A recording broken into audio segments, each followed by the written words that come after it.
Hi friends, आज बानाबो स्वास्थ्यकर chicken stew. किन्तु दोकाने गिये सब समय आमादेर चिकेन स्टू खाওয়া सम्भव हय ना, ताई बाड़ीतेई बानिये फेलुन एरकम स्वास्थ्यकर चिकेन स्टू।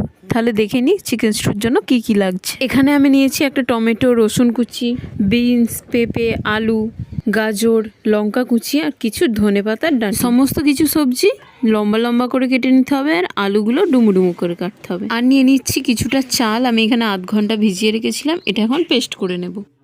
প্রথমেই কড়াইতে দেবো দারচিনি, লবঙ্গ আর এলাচ। এবার এতে দিয়ে দেবো সাদা তেল, তোমরা চাইলে বাটারও দিতে পারো। আর হ্যাঁ, এলাচগুলো কিন্তু তেলের মধ্যে ফাটিয়ে দেবে, নয়তো এগুলো ফাটতে শুরু করবে। এবার এতে দিয়ে দেবো একটা বড় সাইজের পেঁয়াজ কুচি আর রসুন কুচি।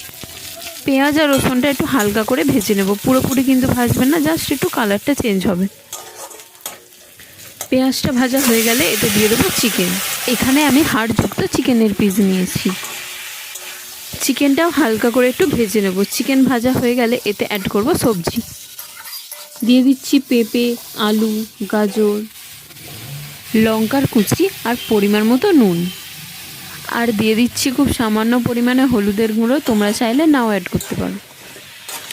এখন সব সবজি ভালো করে একটু ভেজে নেব।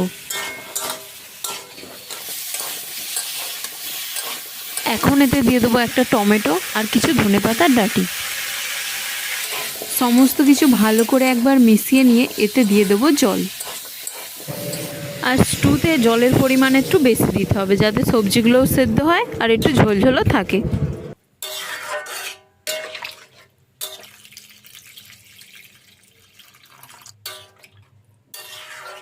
আর জল দেওয়ার পরে অতি অবশ্যই কিন্তু নুনটা একবার চেক করে নেবে। এখন গ্যাসের ফ্লেমটা মিডিয়ামে রেখে 20 মিনিট মতো ঢাকা দিয়ে রান্না করে নেব।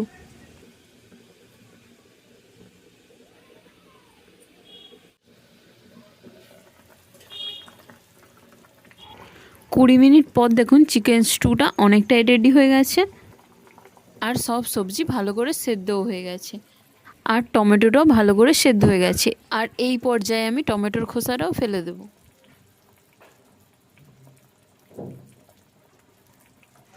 এখন আমি এতে অ্যাড করব বিনস, কারণ বিনস সেদ্ধ হতে বেশি সময় লাগে আর শেষে অ্যাড করলে এর কালারটাও সুন্দর থাকে। এরপর এতে দিয়ে দেবো আগে থেকে পেস্ট করে রাখা চাল। চালের পরিবর্তে তোমরা কর্নফ্লাওয়ারও দিতে পারো। এখন আবার সব কিছু ভালো করে মিশিয়ে নিয়ে এটা 5 মিনিট মতো রান্না করে নেব। এটা যতক্ষণ রান্না হচ্ছে আমি ততক্ষণ কটা পাউরুটি সেঁকে নিই। দুটো পাউরুটি আমি মাঝখান থেকে কেটে এটা আমি সেঁকে নিচ্ছি। তোমরা চাইলে বাটার লাগিয়েও সেঁকে নিতে পারো, এটা তখন আরও বেশি খেতে ভালো হবে। আর স্টুর সাথে কিন্তু এই পাউরুটি খেতেই বেশি ভালো লাগে।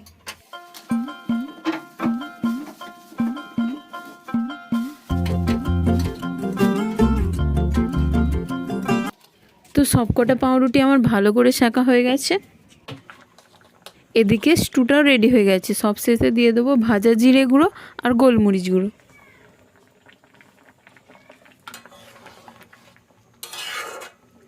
তাহলে তৈরি হয়ে গেল আমাদের চিকেন স্টু। এবার গরম গরম পরিবেশন করুন পাউরুটির সাথে। আর এটা পরিবেশন করার সময় ওপর থেকে একটু গোলমরিচ গুঁড়ো ছড়িয়ে দেবে। শীতকালে যদি এই রকম গরম গরম একটা স্টু থাকে তাহলে তো আর কথাই নেই। আর দেখো সমস্ত সবজিও ভালোভাবে সেদ্ধ হয়েছে আর চিকেনটাও কিন্তু দারুণভাবে সেদ্ধ হয়েছে। আর বাচ্চা থেকে বড় সকলেই কিন্তু এই স্টুটা খেতে পছন্দই করবে। আর এটা শুধু স্বাস্থ্যকরই না, সাংঘাতিক পরিমাণে টেস্টি। অবশ্যই বাড়িতে একবার ট্রাই করে দেখো। তাহলে আশা করছি আজকের ভিডিওটা খুব ভালো লেগেছে। ভালো লাগলে একটা লাইক করে দেবে। আবার দেখা হবে অন্য কোনো রেসিপি নিয়ে।